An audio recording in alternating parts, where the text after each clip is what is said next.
Seership is never easy, even in the most ideal conditions. Seership is something that is reserved for very unusual people who are able to make the necessary sacrifices to obtain the best results.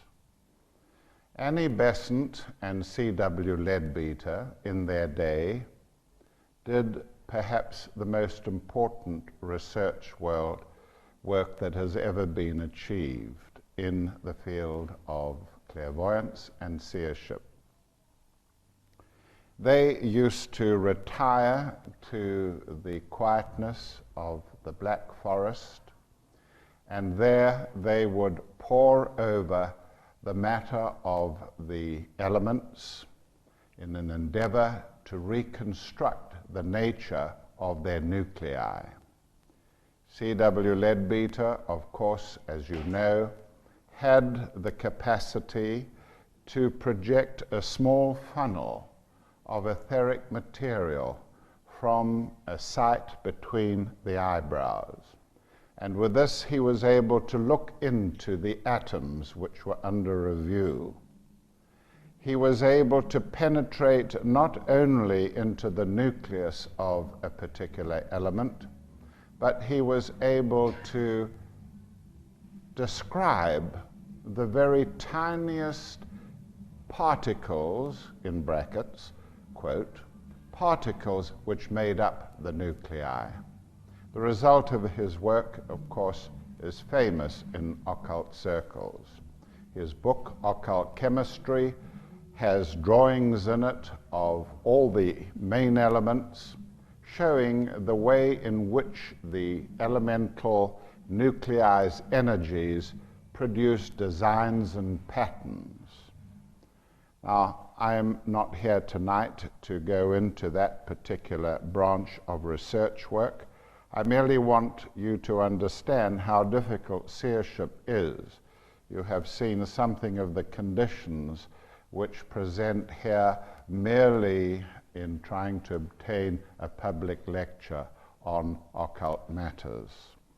The difficulty with seership is that you don't have a Big Ben in the background of what you're observing.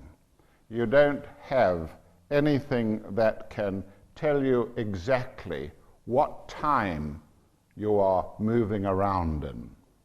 It's difficult enough to recognize spatial structures, but also to recognize what period or time the event is occurring makes it very difficult indeed. Now, you have seen here tonight the picture of the Mary Rose. The Mary Rose with her battlements and everything in full cry, parading herself before Henry VIII of England. Let's go to this matter.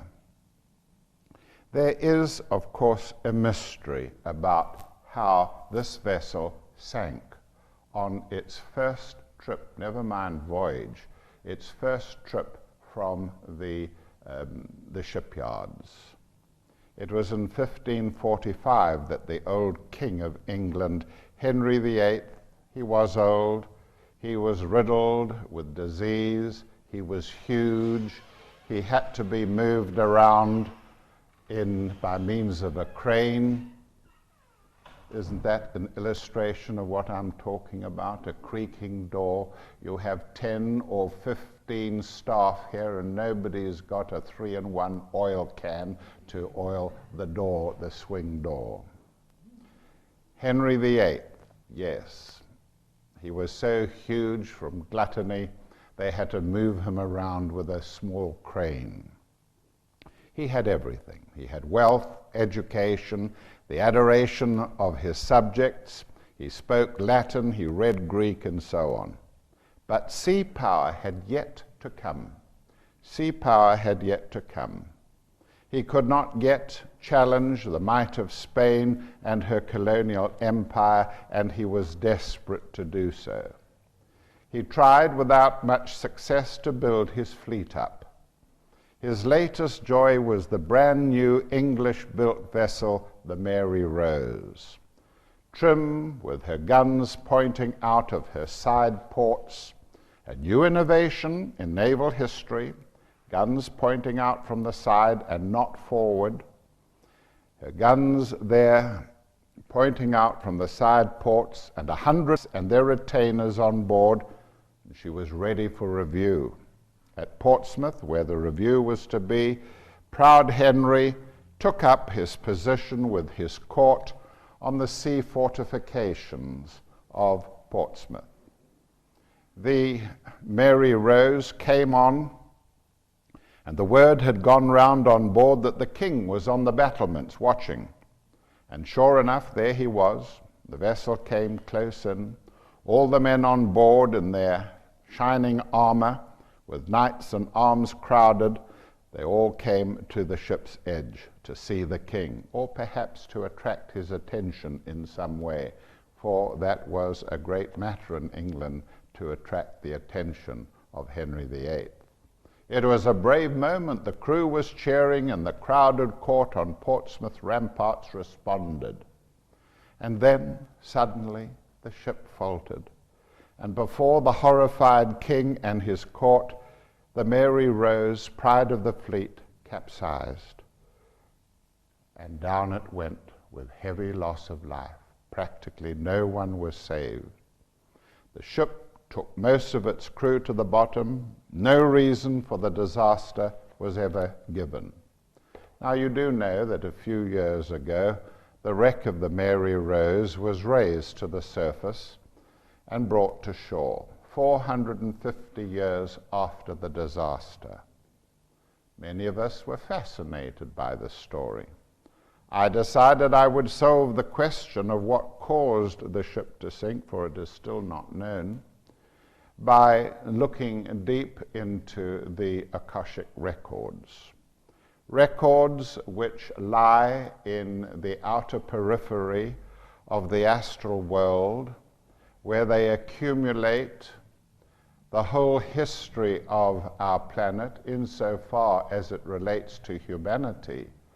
The whole history of the planet, its records, are stored in the Akasha, associated with the outer periphery of the astral world.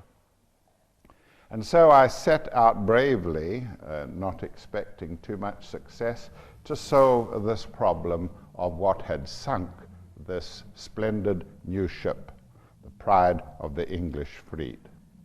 I'd gone into a deep reverie, very similar to the condition that I enter now while I am working on the astrological dictionary. It's a condition in which you have to activate the astral brain, and the astral brain then becomes en rapport with structures in the Akashic records lying in the periphery of the astral world, as I said. So I had gone into a deep reverie, what I call esolepsy, and I began to hear faintly in the distance the cheering of many men, and it seemed to be coming across a sheet of water. And in amongst the cheering, I could hear a ship's bell going, dong, dong. And the cheering and shouting changed its note suddenly. Alarm, fear, screams took over. All the time the ship's bell rang out its incessant note. Things misted over.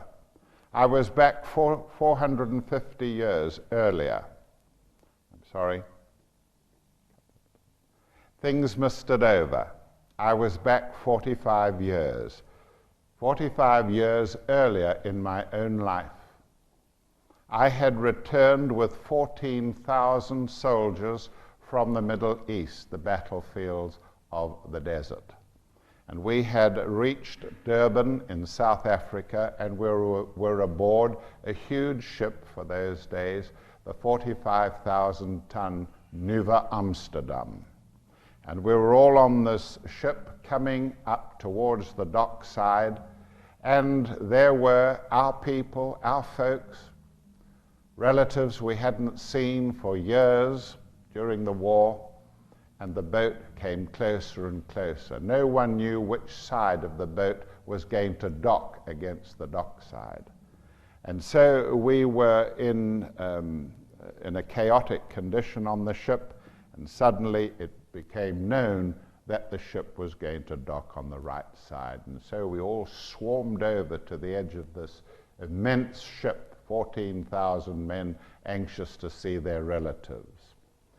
And the result of this was that the ship began to tilt. This huge boat began to tilt to one side. And the ship's bells rang out, calling, the voice of the commander calling, asking the men to spread themselves evenly on the deck. It was becoming dangerous. And so I had been given this clue, this visual experience, which would be stored in the Akashic record where capsizing boats information would be stored, and I had come into contact with it. And of course, I knew now why the Mary Rose had sunk. Here she was with new guns pointing out to the side of the ship, and the king on the battlements of Portsmouth, and suddenly this rush of knights in armor, heavy armor with their retinue, up to the gunwales of the ship, staring out, cheering, shouting. And who knows what might have happened at that moment? Perhaps the man on the tiller pulled the wrong way, perhaps a breeze caught the tip of the ship, the top of the ship, and the thing turned turtle. It could be possible that with such a listing, the guns, because it was chaos as I saw and heard it, the guns probably ripped loose and shot to the other side of the ship and turned her over. Now, there is something else very interesting about great tragedies. Tragedies create an emotional condition which exists in heavy astral substance. Emotion is related to astral material. It interpenetrates our world, and when you have a tragedy occurring, then you have an increase of this emotional astral matter. And in such conditions, it is well known in spiritualist circles, in such conditions there can materialize certain features, certain faces, people, and in the atmosphere of grief, all sorts of phenomena can occur. There was an element just of this in that particular event that I have just described to you. Now I want to switch to the matter of the human body. How will the human body develop? What new features will be added to it in the centuries, the millennia ahead? Indeed, there will be many discoveries made with regard to the human body. It will be found, of course, that the physical body is interpenetrated by etheric matter being the grossest of the materials making up what the astronomers are now searching through, the material of dark matter. The whole field of the occult is opened widely now for further investigation, because it has been found that the spaces between planets, and indeed the planets themselves, even the intergalactic spaces, are crowded with a material which we can't call matter because it doesn't give off light as we know it, and therefore we can't see it, hence we call it dark matter. It only responds very faintly to the electromagnetic spectrum, and it is calculated to have about 10 times the quantity of material in it than there is the visible matter that we know of our universe. And if you apply this to man, if you apply this to our planet, it means, of course, that only part of man is visible. He is the tip of the iceberg. The rest of the iceberg lies in the unconscious. In many cases, the collective unconscious of this planet and elsewhere. And so there is a vehicle known as the etheric body, which is able to trap something related to sunshine. And the material, of course, is the energy of prana, which streams from the disk of the sun. Always remember, there are three parts to the sun. There is the outermost disk, which we see very clearly, but behind it there is the heart of the sun, and there is the central spiritual sun. It was Akhenaton, the great pharaoh, who proclaimed to the amazed priests of Egypt that he was no longer going to pray to their animal beasts who were set up as gods. He instead was going to pray to a divine entity that lay behind the disk of the sun. And since then, the occult world has begun to recognize that energy from the surface of the sun, the energy of prana, pours into our planetary system. And we have organs that exist, organs that are evolving and will unfold in the future for the apprehension of prana. This prana is taken up, and where it is in large amounts, 6 ultimate atoms are drawn together in what we call a vitality globule. And this vitality globule is able to, operate as a distinct entity. It is loaded with prana and oxygen molecules, and this is the drawing of the oxygen molecule as Leadbeater saw it, a twin helix under clairvoyance.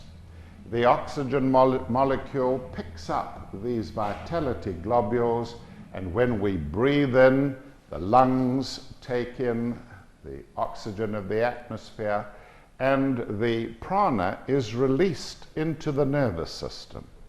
It does this through force centers called chakras, which lie at strategic points on the spine and within the etheric body.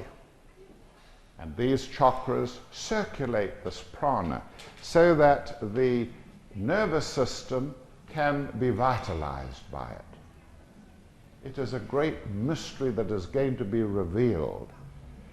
It is the reason why 2 boys, twins, who have similar vehicles, bodies, similar genetic equipment, may yet act differently. One may be very inert, very neurasthenic, as we would call it, whilst the other twin might be very vital, very volatile, effervescent.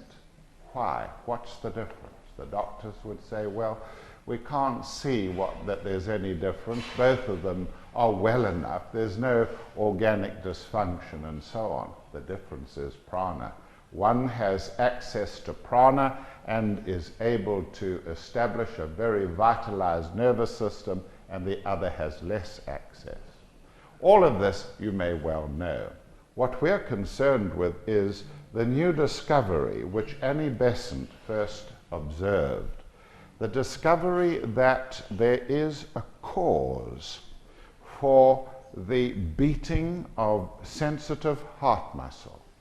It was Alexis Carrel. It was Alexis Carrel who separated some heart cells from a small creature, and Alexis Carrel kept these cells in a nutrient of salts and kept them alive for 30 years. so that these cells still beat. They were part of the heart of this creature and maintained that situation for 30 years. What was making the cells respond in that way, contract regularly? Well, no one knows to this day. The region of the human heart that is responsible for this is the sinus node in the heart. And it is in the region of the sinus node of the heart in an embryo that you see the first beat of the human heart, the first pulsation of the human heart. Annie Besant said that the sinus node was fed by a stream of energy that came straight from the sun and poured into this region. And it was present in similar organisms like our own. The science of the future will discover the sinus node, and from then on, the massive deaths from coronary disease will be greatly reduced. Then there is another matter. And that is the strange phenomenon that you and I cannot obtain nitrogen from the atmosphere. Now, nitrogen is the basis of the protein molecule. We can't live without protein, and protein therefore features in all of our diets. But why do we have to eat protein and waste half of the meat or the proteinous material by excreting it as urea and use only this other half for the building of our tissues?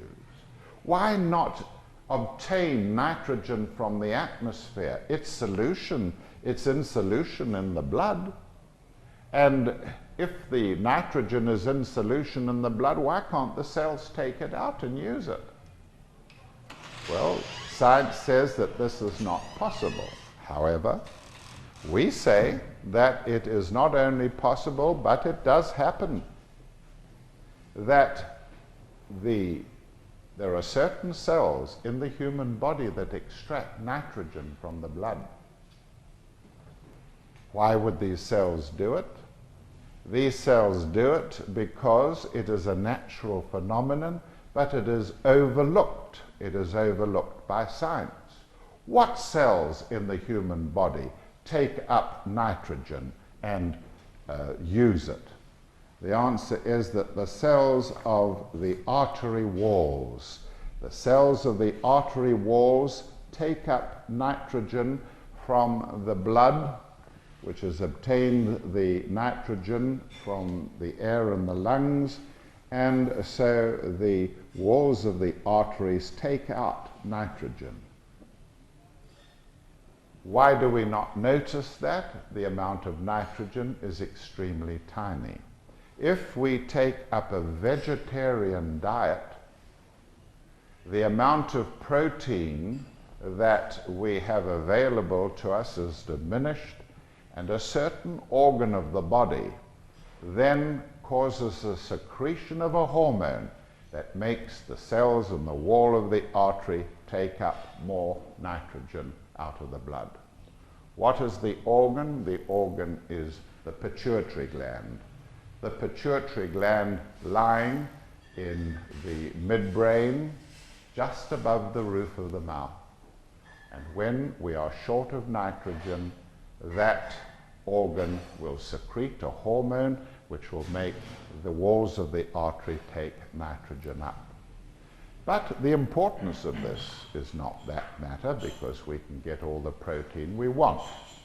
The importance of it is that sometimes when people eat a lot of meat, the process is reversed and the gland secretes this hormone, and so excessive nitrogen is taken up, and this draws cholesterol out of the blood, and it causes the formation of plaques in the walls of arteries, and these plaques are destructive and they cause coronary disease. And so this matter of a discovery in the future of a region which is influenced by the sun is going to occur. One of the developments in the future is going to be the fusion of certain atoms which will allow the production of gold. Everybody brings to mind the secret of the centuries, which was held by the alchemists, that they could transmute some materials into gold. It was regarded as ridiculous until Rutherford, the great scientist, was able to break atoms in half and produce other materials from the two halves. So alchemy in scientific fact was first produced by Rutherford. But in the future it will be found that the fusion of helium and mercury, or some procedure involving these two, will cause the production, enable the production of gold to occur. The matter of gold is important, as will be the careful production of all minerals, especially the metals, in our solar system and on the Earth particularly. The space vehicles will be going out into space, going great distances, and they will be searching the various planetary bodies for minerals which are rare on Earth, and they will bring them back to the Earth. It will be a time in which the gold mines in South Africa will have run out, and fortuitously there will be a fusion of the elements, as I say, of helium and of mercury to produce gold. Indeed, the fusion is a great triumph in the years ahead, in the centuries ahead. Fusion of atoms is achieved, the same process that goes on to produce energy from behind the disk of the sun. What are the implications of this? There are many implications. It means that we are going to transform the planet. There are going to be tremendous discoveries out in the solar system, and the whole matter of fusion is going to provide us with some extraordinary results. It was C.W. Leadbeater who was asked, when he obtained, by a strange development, he obtained a link with London 700 years from now. Well, 700 years from when this was done, which was about the 1920s. He established a link with London 700 years from now, and he described something of the world around him when he himself is transported in the future to that period. I know it sounds gibberish, however, this is the nature of seership. Leadbeater, you will remember, was the seer who said that he could look into London 700 years from now, and he said that St. Paul's was standing in all its splendor, still as it was in the 1920s, unchanged. When the war came about, the Theosophists watched very carefully to see if the great church was going to be destroyed by the German blitzing. And although the bombs fell all around St. Paul's did not get destroyed, was hardly touched at all. So the clairvoyance, the seership of C.W. Leadbeater was again underlined. Then they asked him, what will man be doing about energy in 700 years from now? What will the form of energy be? He said that as far as he could see, mankind carried around with them a small box about the size of a matchbox. And this little device contained the capacity to energize any of man's requirements during the 24-hour period. Anything that he required to obtain energy for was provided by this tiny little. Now that matter, of course, seems perfectly obvious today, but don't forget Leadbeater was speaking in the 1920s, long before atomic fission occurred and we were planning to draw energy out of the atom. There are some interesting applications of the material that I have just been presenting to you about the human body. I'm going to need a glass, please, to put these things into so they don't run dry. The Earth, as you know, has got its own etheric body. The ancients called it the anima mundi of the Earth, the anima mundi of the Earth. And this etheric body sustains all forms of life, including plants and so on. Now the nature of the etheric body of the Earth is important to the Earth. It sustains us, but it is continually changing. It is continually changing. And yes, Joe, shove it up here, please. Yep. That's good. I hope it doesn't balance over. All right. The nature of the etheric body of the Earth is changing continuously. One of the reasons why is that there is a moon to the Earth. There is a moon to the Earth, as you know, and this moon places tremendous tension on the Earth, tremendous tension.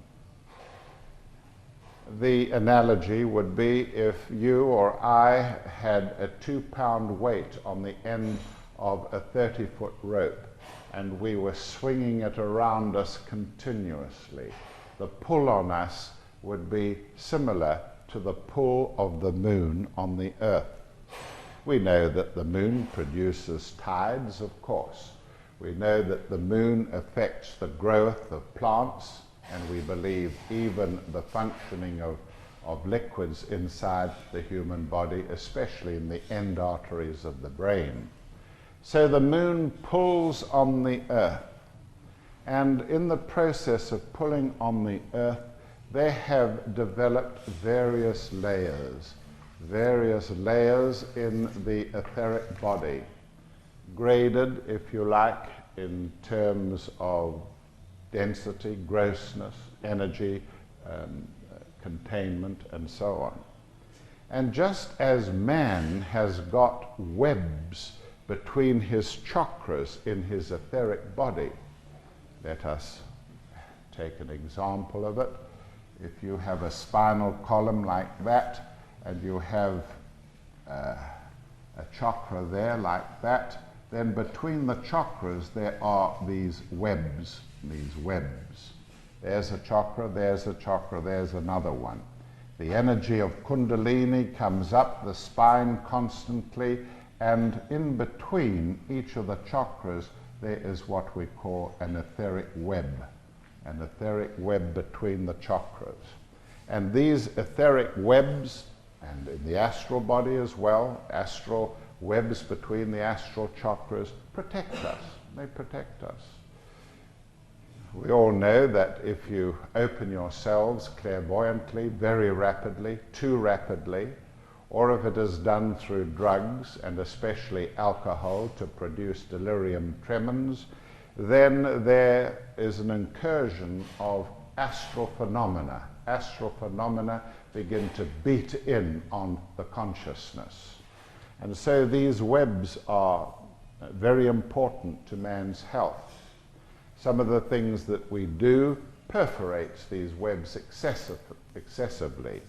Things like heavy smoking, things like alcoholism, some of the practices of eating and so on perforate these webs and create a condition in which fire of Kundalini moves up so difficultly, getting through the webs each time and so on, that the person suffers from things like depression and lack of energy and so on. I'm not concerned with that here today. What I am saying is that in a study of the layers, including the ozone layer, the layers of the Earth, there are going to be seen to develop certain breaks in these layers. The moon itself pulls on the Earth, and in so doing, it creates the layers that I have described. And these layers, if you see them as being structures that are like globes within globes, if you see these layers, then you can understand how there are breaks in them. And these breaks are perfectly natural and normal. And so in the sheaths of etheric substance in the outer atmosphere, there occur vortices of energy which come down through breaks in the etheric webs of the planet. And where these etheric webs allow energy to pour down, you get a planetary center on the Earth. A planetary center like a chakra. The chakra that we have in our bodies implies that there are chakras or centers in the on the Earth's surface. Alice Bailey described some of these centers, and they have various qualities about them. Let us say that this one is a center over the region of Hawaii, the Hawaiian group of islands, and there is a peculiar type of energy associated with that. There is sometimes a center imposed on the planet. The destruction of Hiroshima and Nagasaki hastened to produce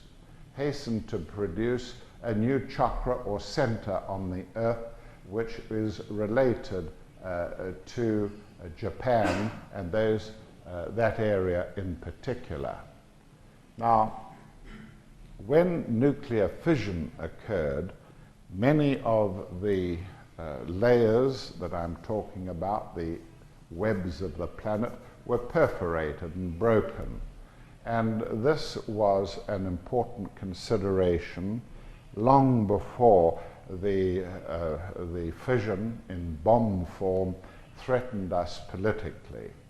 There were many worried occultists, including my mentor, who was Robert Assagioli, who feared for the etheric webs of the planet. There are two factors about this. Sometimes a new etheric web or the perforation of a web is advantageous to mankind, advantageous to the life forms on the Earth. On the other hand, they can sometimes produce gross mutations, allowing in cosmic rays through the gaps. By now, you would have understood, of course, that spiritual unfoldment in man is a process whereby energies move up the spine towards the head region. And as we become more and more spiritually inclined, so centers unfold. It was in ancient times that the center known as the sacral center in man, which lies between the male prostate gland and the glands of the penis, The sacral center gave its energy during the period of Lemuria, about 16 million years ago, gave its energies to the throat chakra of man, laying the foundations for a new center to open, which would make man very actively intelligent. Then there came, as man's consciousness rose, there came the period of Atlantis. The great civilization of Atlantis was established, mainly in the region beyond the Pillars of Hercules, as Plato said, and this great race became emotionally orientated. The energies of the astral world surged into Atlantean man. He became emotionally unfolded. He became emotionally unstable. There were terrible events occurred during this period, and then he stabilized, disciplined his emotions, and we have a comparatively disciplined emotional body today. In the process of establishing the control of the astral, or rather the solar plexus chakra, energies are taken from the solar plexus chakra to the heart center. And then we can say that the centers in the head region begin to open. There is the chakra between the eyebrows. There is a chakra in the neck between the two earlobes, which rotates this way, not that way. And there is the thousand-petaled lotus. And spiritual unfoldment is the condition in which man learns to... I'm looking for the rest of the chalks now. I don't appear to have any yellow. Gone. Just gone.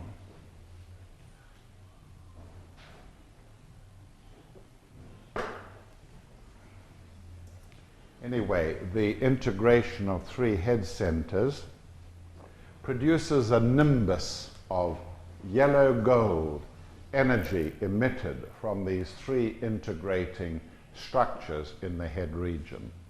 And this nimbus signals that the man has begun to reach perfection. His head is a blaze of light, and he is beginning to function as an integrated entity or being. All well and good. Now let us apply this to the planet. Let us apply this to the planet Earth. You see, the planet Earth has got its chakras as I have described them. And the planet Earth has a correlation. Thank you. The planet Earth has a correlation with regard to its chakras. The center at the base of the spine, in the human being is the mineral kingdom in the great being which is our planet. And he is a living entity. When I taught that 30 years ago and wrote a book about it, The Jewel in the Lotus, 25 years ago, it has been comparatively ignored. But a scientist has written a book called Gaia, the spirit of the earth, and it is really making the rounds in the scientific world and staggering people. So this is not so very far from science. We say then that in the planetary being, the mineral kingdom is the base of the spine chakra. We say that the plant kingdom corresponds to the sacral center of man, the animal kingdom to the solar plexus chakra. We say that mankind is related to the throat center, and we say that the hierarchy of masters on our planet is related to the heart chakra. Now, when we look at the phenomenon of nuclear fission, we are thinking of this planetary being, not the human being, the planetary being. How did it eventuate? what is the occult explanation for nuclear fission? Nuclear fission is the release of energy from the mineral kingdom under the stimulus of the human kingdom. You saw a little earlier how I showed energies being moved around, which is part of the process of yoga. But note this, that this chakra, the mineral kingdom, had energy stimulus applied to it by mind. And in this process, the energy of Kundalini at a planetary level was released. And that planetary energy of Kundalini flowed up the counterpart, if you wish, of the planetary spine and has produced tremendous changes. Many of us believe, in the absence of any other possible theory, that the transformation of Eastern Europe has been related to this upsurge of planetary Kundalini through the stimulation of the atom, the nucleus of the atom. Now, these matters may seem like midsummer madness to some of you, but in the future, these matters will be well understood and will be taken into account. I'm glad you asked me the question about the ozone layer. We must not jump to conclusions too quickly over these matters. It was not so long ago that mankind was fearful of nuclear fission, and yet all the time, as I have just pointed out, there were advantages to be gained from nuclear fission. Not only the obtaining of energy, but in the end it has banished war, hopefully for all time. Similarly, with the ozone layer, the perforation of the ozone layer, the hole that is seen, is related to the phenomenon I have just described, that there are perforations. There's always been a hole in the ozone layer, maybe only just recently discovered.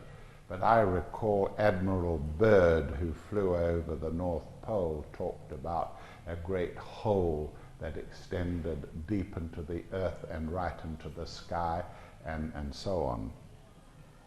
The truth is that many of the phenomena that we are fearful of are helpful, are useful to us, and events turn out to be so. We have to understand that mankind is rapidly changing, and he is changing more particularly in his etheric body. The etheric body of man is required to take in more prana than it does. When it does take in more prana, there will be an increase of psychic capacities. There will be greater health and resilience, resistance against disease. And the way that it has been happening in the last 200 or 300 years is for the race that is going to integrate it first, the Anglo-Saxon subrace. The Anglo-Saxon subrace has been, by mysterious means, sent out into the regions of the earth where there is immense sunlight. New Zealand, Australia, California, and of course many others like South Africa. And here the subrace, despite all the cancers of the skin and so on, is exposed to more sunlight. And the effect of this is to pump more etheric energy through the etheric body.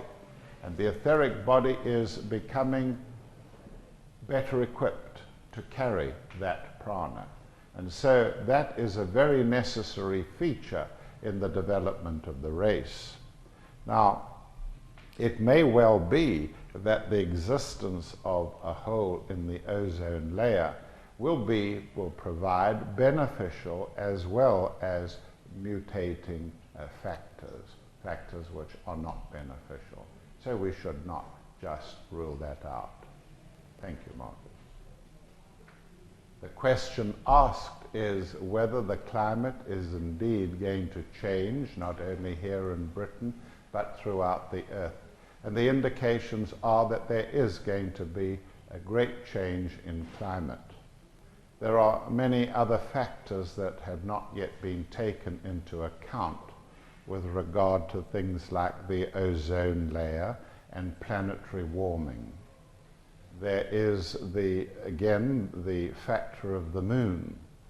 The moon is placed in a very critical position. Could Joe put that chart up, please?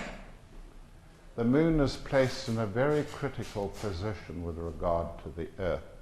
I wonder whether you have noticed that in an eclipse of the sun, the moon fits exactly over the disk of the sun.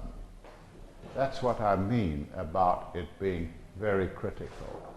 The moon fits exactly over the disk of the sun and blots the sun out for some part of the Earth.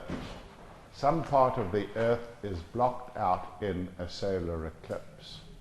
The effect of that is to produce some very little, hardly known factors. The moon, here's the moon.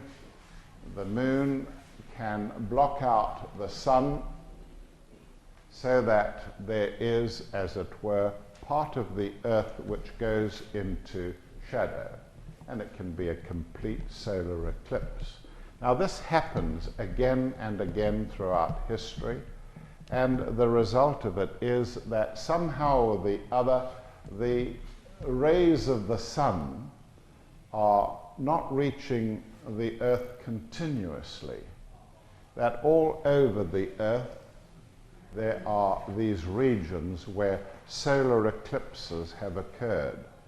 And the effect of this is to produce a make and break effect of the part of the sun's energy which we call electric fire, the central part of the sun, as well as that part of the sun which is the disk and which is called, produces the electromagnetic spectrum.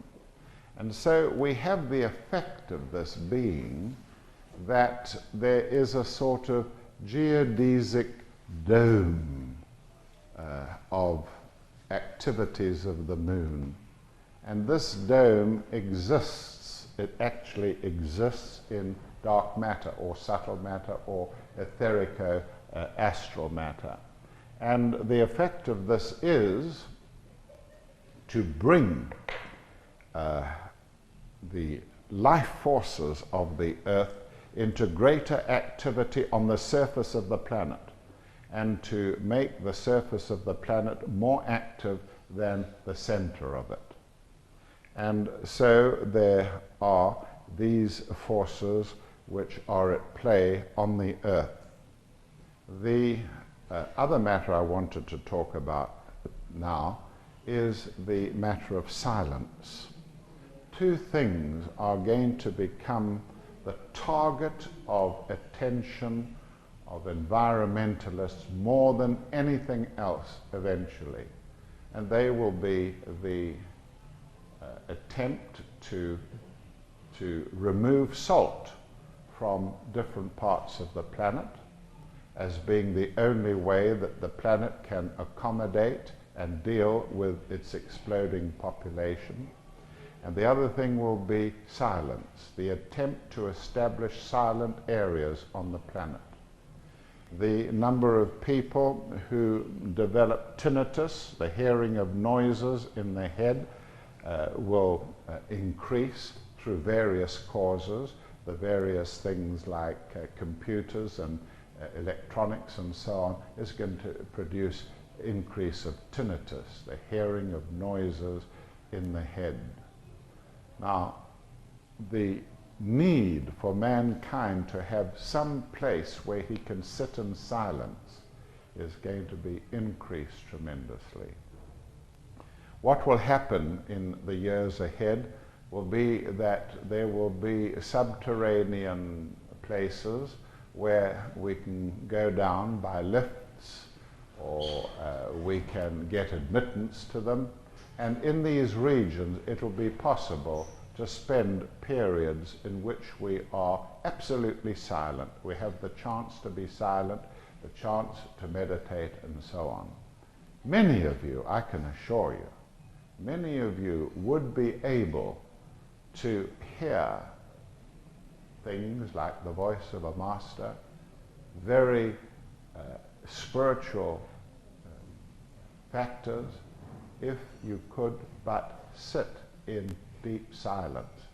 And that would depend, of course, also on whether you had not already destroyed some parts of the middle or inner ear where there is this damage. Tinnitus can occur.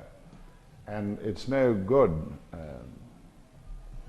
going and sitting in deep silence if all you're going to hear is the noises in the head. And there's going to be a great effort to obtain control of noise on the planet. The Master K.H. said that noise posed the greatest threat to contemporary man. Noise poses the greatest threat to contemporary man. The salt factor, the salt factor. Salt will be extracted with great desalination plants going, working on the coasts of the sea, and all sorts of things will occur. For instance, in the future, cities will be sited, new cities will be sited where they can pass their effluents, their waste products, into a region where they can be safely disposed of. I don't know how it will work, whether certain regions will be allocated perhaps beneath the deserts, but in future, instead of siting a city on the confluence of two rivers perhaps, the cities will be sited where the waste can be got rid of. The countries of the world will assist places like Britain, where we have a 3,000-mile coastline to keep clean. And the countries that have no coastline at all, or like Germany have a very small coastline, will be expected to provide for and help the countries who have coastlines. Salt, the salt of the earth will become so accumulated that it will be exported outside our planetary system. It will fill the planetary vehicles that bring metals from other planets to us for the various machines that we will be making in the future, interplanetary vehicles, and they will return laden with salt to these structures out in space, not just to be dumped there, but with a view to possibly creating saline seas to enhance the particular environment of that space, that planet in space. Now, finally, before we have our question time and our break, let me read to you a few lines of an experience which I calculate is about 3,000 to 4,000 years ahead of us now. An experience 3,000 to 4,000 years ahead of us. I had this experience at about 8:30, 8:45 in the morning, and came down straight away and dictated it to, I think it was Joe that took the experience down. I was in a city area 3,000 years from now, and it was a wonderful experience. I saw around me people whose faces I was sure I had known somewhere in the past. Friends, relatives, now in different bodies. The squares were immensely populated in these cities. There were huge crowds there. No public figures in this society standing out as they do today.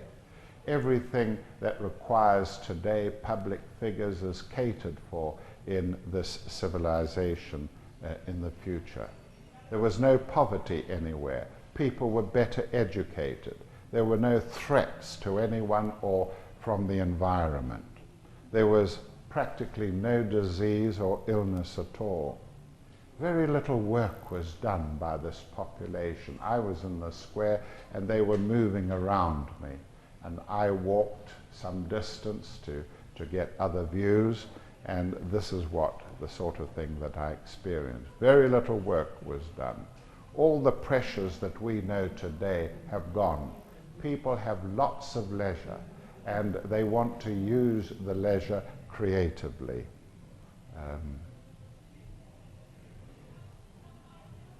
Everybody has plenty of time to spare.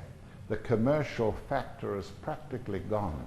There's hardly any commercial factor present at all. People are appreciative of everything, associated with each other for companionship rather than sex. People of any sexual denomination mix with each other according to their likes. Well, we do this a little bit today with regard to fishing, but other tastes are catered for, and people naturally come together over such matters. The weather was bright and it is controlled. The weather is bright and it is controlled. There are entertainments arranged for people of all ages. No one is excluded. You can't tell the sex of the individuals in the population around you. They, well, I'm coming to that now. Their dress is immaculate, but not ornate and never gaudy. They wear durable suit-like materials, but not suits themselves. Very durable materials. The preferences for Capricornian colors, I call them sludge colors, grays, browns, rusts, and things like that.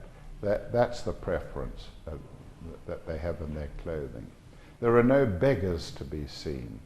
There are bearded individuals, but only a few of them. Most of the population has been able to stop the hair growing on the chin, stop the hair growing so that it looks as if it naturally finishes wherever it does. The shaving part has been eliminated altogether. The population is crazy about preserving old buildings, and they greatly revere these old buildings. Anything that has survived, like St. Paul's or any other structures we could think of, are greatly prized, and everything is done to see that they are not threatened or destroyed in any way. Steps are taken to provide people with exercise, even in the middle of the cities. And various novel methods are instituted in the cities to help this. In the cities there are very tall pyramid, narrow pyramid-like structures which are grassed right from the bottom to the top. And people have the opportunity, even in the city, to take their children and get exercise by running them up to the top of these grassy pyramids. Inside there are places where there are restaurants and places where specialized games are provided. We would be, well, I wasn't shocked, but we would be shocked to see the extent of the leisure of that time. There is a fascination of the population for the past, a great fascination. They spend a lot of time looking into every avenue. Old libraries are carefully protected. All buildings seem to tend towards classical presentation, Greek and Roman classical presentation. Slogans have become refined. The equivalent of what we call advertising today is now at an etheric level. It's at an etheric level. There is no outward sound, but the messages of the adverts are picked up inwardly and can be clearly heard, so that they don't interfere with anybody else. You pick up that particular message inwardly, and it is not brayed out in the streets. I saw no signboards anywhere, like we might in Piccadilly and so on. The products of the earth and of nature are extolled, revered, and people love to imbibe in such materials that nature has provided. Everywhere there is deliberate attempts to relieve tension and pressure on people. Hairstyles, whether you're male or female, the hair is natural, it's long, no one suffers from baldness, it's gone, and people, the hair that I saw was rolled on top like a laurel wreath in many of them. Well, that was a vision that I had of the year 3000 to 4000 ahead of us. It must be apparent to you that this is a very vast field of exploration, a field that constitutes the frontier of the human mind. And in the old days, the Greek philosophers were very pleased to have the leisure to investigate their frontiers. And we're beginning to get the leisure today to do the same, even if it's imposed on us by unemployment. There are opportunities to participate in this work, and you should, if you are interested, write to me and tell me how or where you would like to participate. Now, we have been looking at some rather complex matters with regard to the future of the planet. And I pointed out that the Earth in orbit around the Sun, the Moon in orbit around the Earth constitutes great tension. And when the three bodies are in alignment, that's the Sun, the Earth, and the Moon, the tension is even much, much more powerful. Many of us learn to meditate at the time of the full moon. Learning to meditate at the time of the full moon is said to bring you en rapport with the logos of the planet and to share something of his consciousness. So the moon has got some considerable effects. But this practice of rotating around the Earth pulls on various structures here which give you what I was talking about, the helps to change the pattern of the Earth's chakras or force centers. I raised the matter again because I have a drawing of a top there, and the top may be compared to the spinning of the Earth, and the spin is affected, and there are force regions relating to the top which have been drawn in there and can be imagined in the spinning of the Earth. And so that tends to illustrate what I was saying about penetrating this etheric sheath, if you like, or web of the Earth, and affecting the evolution of the Earth. The heart of the Sun affects the evolution of the Earth. The disk of the Sun throws forces onto the Earth that we collect and use. The central spiritual Sun is the great being that produces spiritual fire, which guides my life and could guide yours if you wanted to. I'm going to hand around this for you to consider putting your names and addresses down if you want to keep in touch with me and what we're going to do in the future.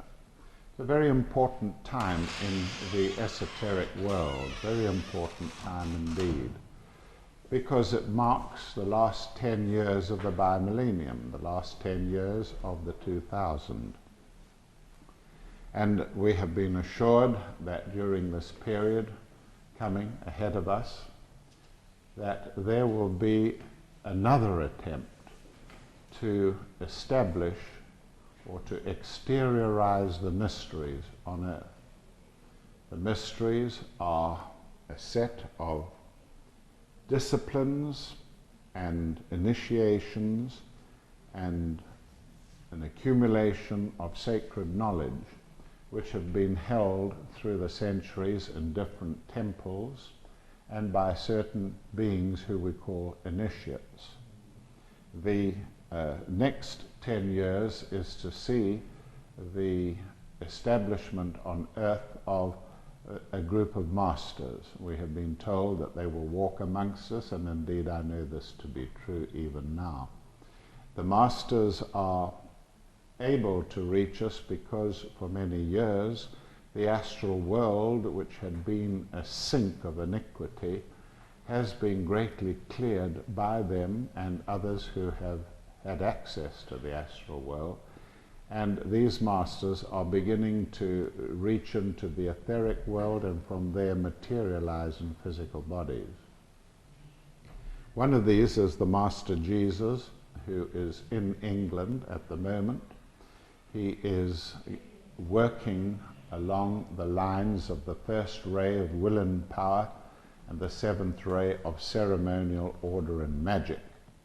And the goals of the Master Jesus and others who will be working with him, their goals are to bring the fourth kingdom, that's the human kingdom, closer to the fifth, the kingdom of souls, by whatever means is possible.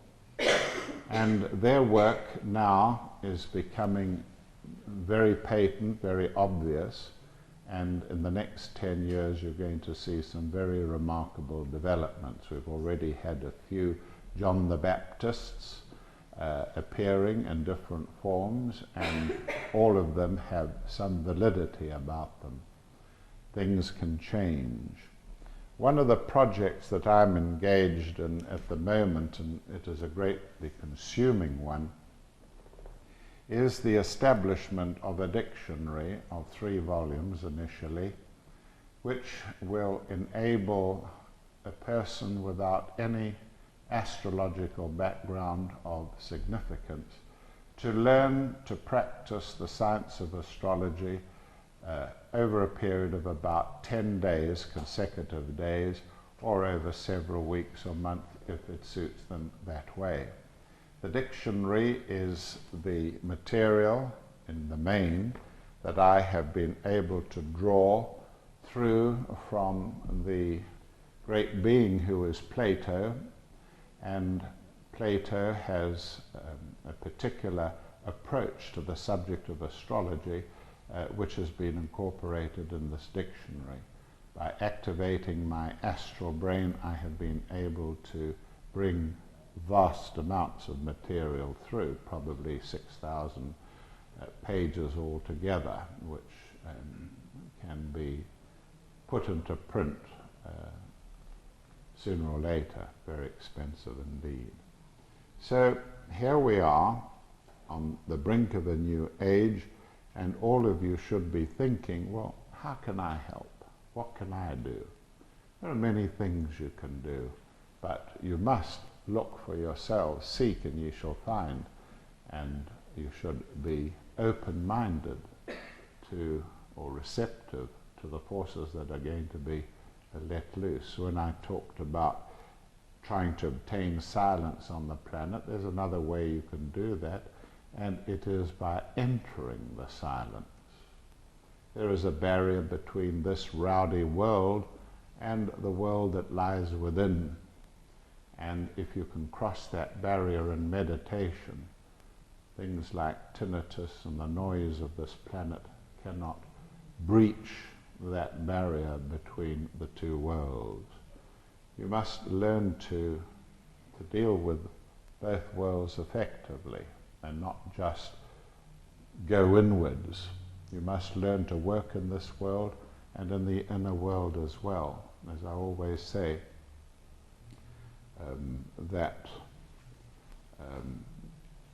not that we should live in this world less, but that we should live in both worlds more.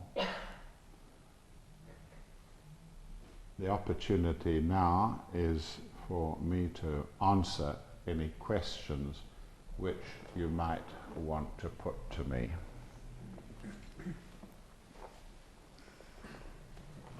Who would like to ask me? Yes, sir. When you said there was a great energy between the moon and the earth, is that affected by all these metal objects and things that they're putting into space? The satellites. Well, the moon has multiple effects on the earth. Some of them are credited by science, others are a matter of speculation. The moon affects the polar worms in the South Seas. At the time of the October full moon and no other time in the year, the polar worms swarm on the beaches of certain islands in the South Seas. And at that time, crabs from all over the island have gathered ready to feast on these polar worms. So that is one of the influences of the moon. The female endometrium, the uterus of the female, which lays down a completely new organ each month, as you know, is still related to the effects of the moon, but it is not exactly in phase in the 28-day cycle of the moon, but everyone recognizes that women are still receptive to the influences of the moon. And one could go on for hours talking about the effects of the moon on things on the earth. Now, can you add to that with another question? I was thinking of man-made objects. Does that interfere with the energies that are there by nature? You mean metals? Yes, the satellites. I should think they would have an effect on the earth. Satellites are bound to. You know what they say, you throw a pebble into Lake Victoria, one of the biggest lakes in Africa, and sooner or later the vibrations from the pebble in the water will reach the edges of the lake. And it's true that whatever you do, the vibrations of it go outwards, no matter how minute they are, until they reach just about every object in the universe, subtle though those vibrations may be. So I know the ancients used to think that metals were affected by the moon. Certainly, as Marcus Hayward would tell you, who is operating the camera tonight and who is in his part-time capacity a male nurse at a psychiatric unit, he would tell you that during the period of the full moon, patients are very, very agitated in the asylums. And that was a fact of life that I observed, that when I was doing my medical degree, that during the period of the full moon, the wards were pandemonium. And when you brought this to the attention of the teachers, the doctors, they would say, well, it's just because there's more light at that time. But even on dark nights when the moon was clouded over, there was pandemonium still. So there's that. Then, of course, in Florida and elsewhere, certain doctors, surgeons, will only operate when the moon is in a certain position because they believe that it affects the possibilities of hemorrhage.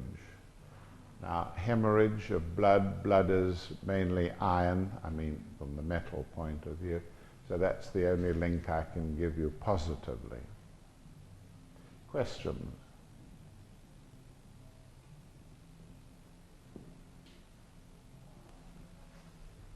Goodness me, such a lot of material.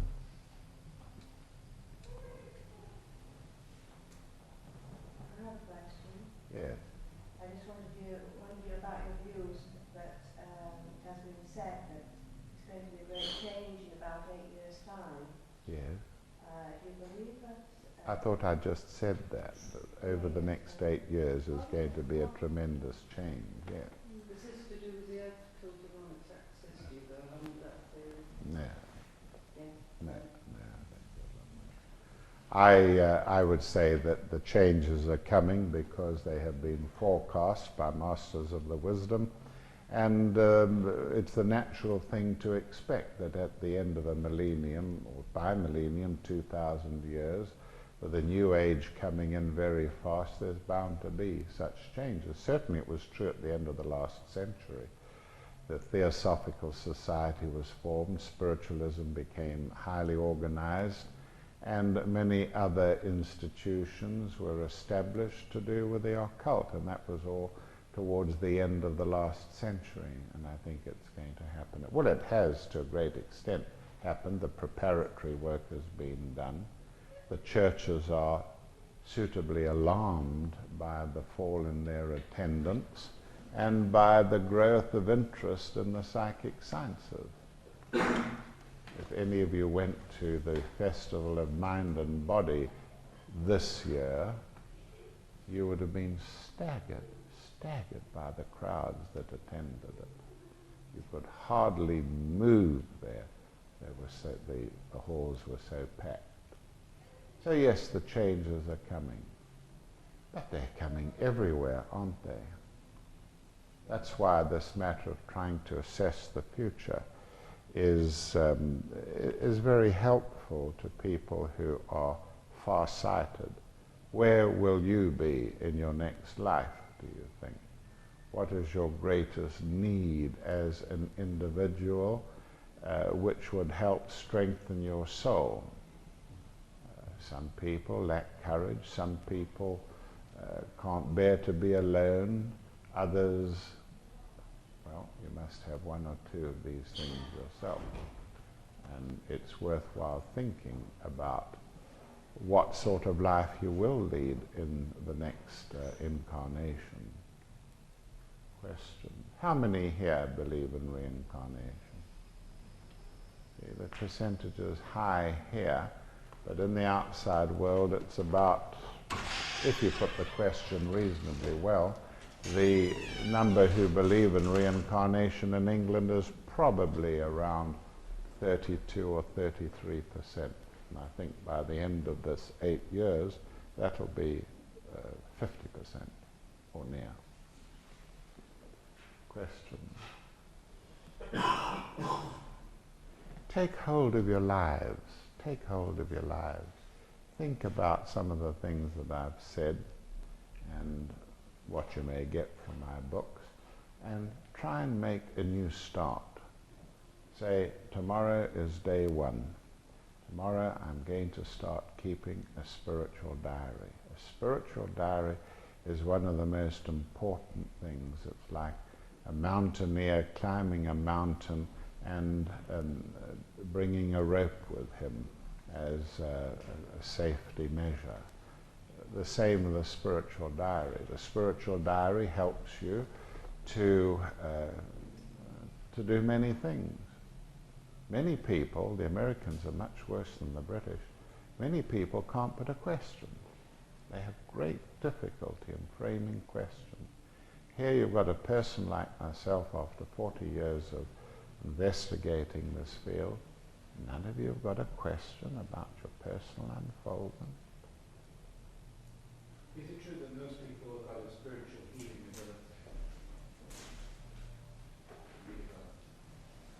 Well, first of all, to give you an answer to that as to whether everyone has some healing ability, I would want to know about the health of the person concerned. People can get mixed up. I once held a festival at Maidenhead, and 3 healers were supposed to take lectures that night, and all of them were ill, so I did the lecture. But I mean, such an anachronism as that. People trying to heal when they themselves are ill. The person who is the natural healer is the person that has hubris, has enthusiasm, has so much energy that he or she is passing it on.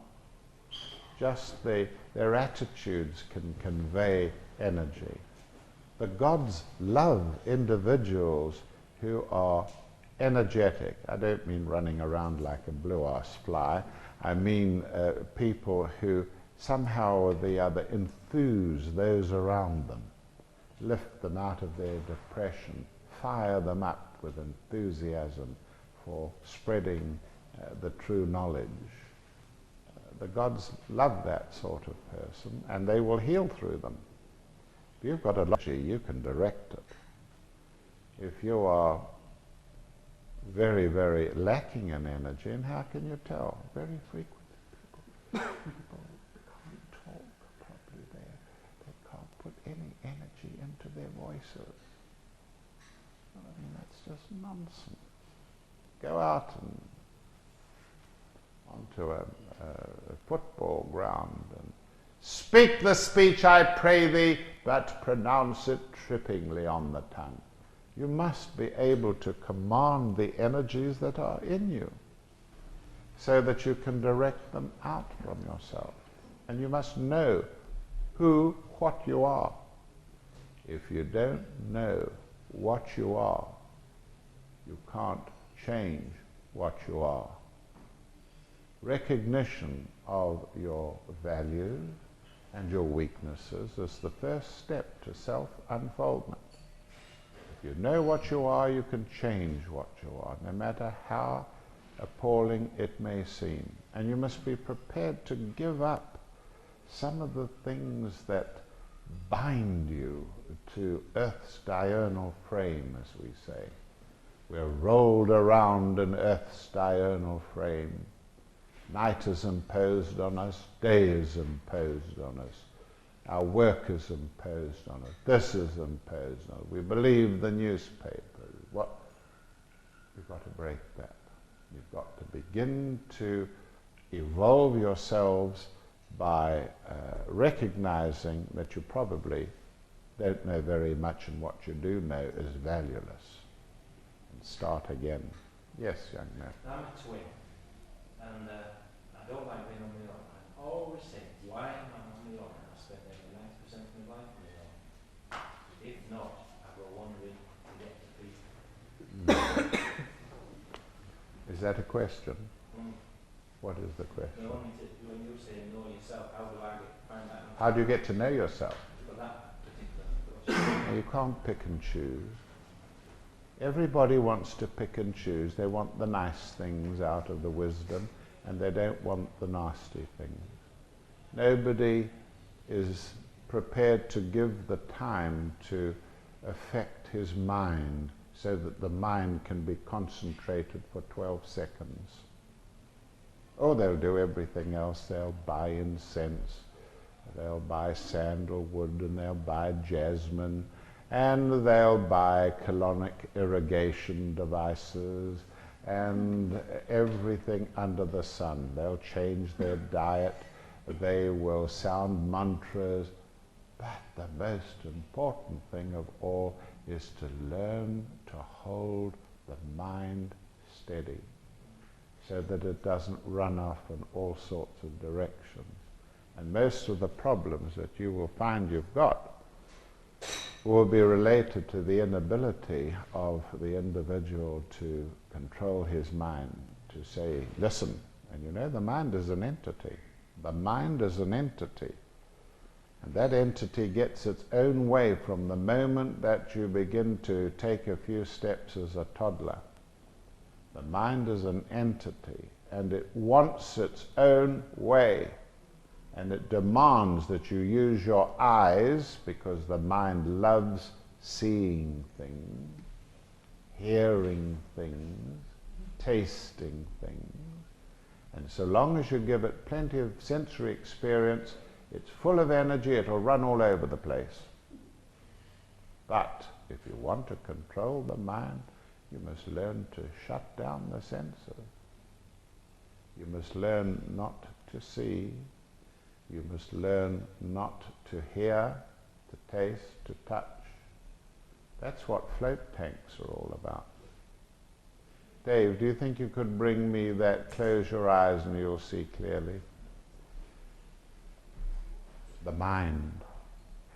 And when people rustle around worrying about their physical bodies, that's very seldom. Keep your physical body healthy, of course. Don't abuse it in the sense of starving it excessively and so on.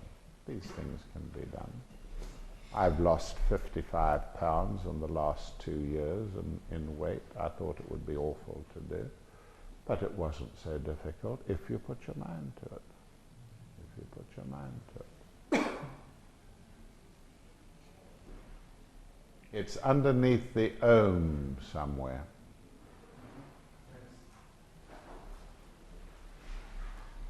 You should start collecting books. You should begin to, in your spiritual diary, you should, thank you, in your spiritual diary, you should collect priceless quotations from the teachings of the masters, the classical teachings. Close your eyes and you'll see clearly. Cease to listen and you'll hear the truth. Be silent and your heart will sing. Seek no contacts and you will find union. Be still and you will move forward on the tide of the Spirit. Be gentle and you will need no strength. Be patient and you will achieve all things. Be humble and you will remain entire. That is full of contradictions, deliberately so, because it's merging two worlds together, the outer world and the inner world. And you need to brood over these things. When I give the talk tomorrow night on the third eye, we're talking about a structure which is waiting to be developed, just like the human brain. The brain is only 10% functional. We don't know what else it does. And it is the most wonderful computer in the world, as I always say. You can take all the labor of the world and all the money of the world, and you won't be able to make a computer out of it like the human brain. And you should remember that computers have programmers. And who programmed the human brain? Not Darwin, I can tell you, or his theory of evolution. And who built the brain? There must have been a builder. There must be somewhere a person who laid down a program for it. Who is that? That's the mystery of life, to find out who the great architect of the universe is. We call it teleology. Teleology, the belief that there is a grand architect of the universe. A grand architect of the universe who has fashioned a blueprint for the universe, including for us. And that all we are doing is completing the establishment of the model, the structure that is laid down in his blueprint. And when you read books like Sheldrake's Presence of the Past and others, which the Tower of Physics and so on, you begin to understand that that's just true.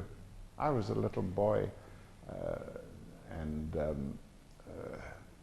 had an occasion to watch General Smuts, Field Marshal young Christian Smuts, who wrote a book before I was born on holism. And in this book, Holism, he described just what I've been saying to you, how there is a whole nature of being, and we are part of it, and we are moving with many others, all others, towards the perfection of that plan. Otherwise, why would the brain stay there unused, most of it unused? If I don't use that muscle, what will it do? It'll waste. it'll waste away. But we have this fine machine, the human brain, and most of us hardly use it. The great silent areas of the brain could be brought into activity. What do they do? Well, there's all the range of so-called psychic gifts. The masters use the brain, and the way they do that is to pull the astral brain into account as well. That dictionary there represents the outpouring of a great rain cloud of knowable things which is available to anyone who can program the brain to receive what has been transmitted from the astral brain. Now, any questions? Yes. Do you think everything is predetermined, or do you think that we can influence things to some extent? Yes, I think that I've just said that some things are predetermined, and we sometimes make fallacious judgments in implementing these things. I don't believe in kismet, that it's everything is preordained and you can't change it. Certainly not in astrology. You can change your stars in astrology. You can do that very easily if you're a good astrologer. And if you are a good astrologer, you can live anywhere in the world like a king if you're a good astrologer. Why people in Britain have not taken it up like the women of America, I don't know. They're very good too. Even though their orthodox astrology is very much out of date. You want to look at some of these sciences. And astrology that we're talking about is esoteric in origin. Now, esoteric doesn't mean that it's veiled or secret like most people think. Not that only. Esoteric means coming from within. Esoteric healing. The drawing of a force that you're in contact with from out of you and applying it to the patient in some way, by advice, by infusing love into the patient, by whatever means that come from within. That's what esoteric means. Question? Well, I'm going to Harrogate now, so I think we should close the session.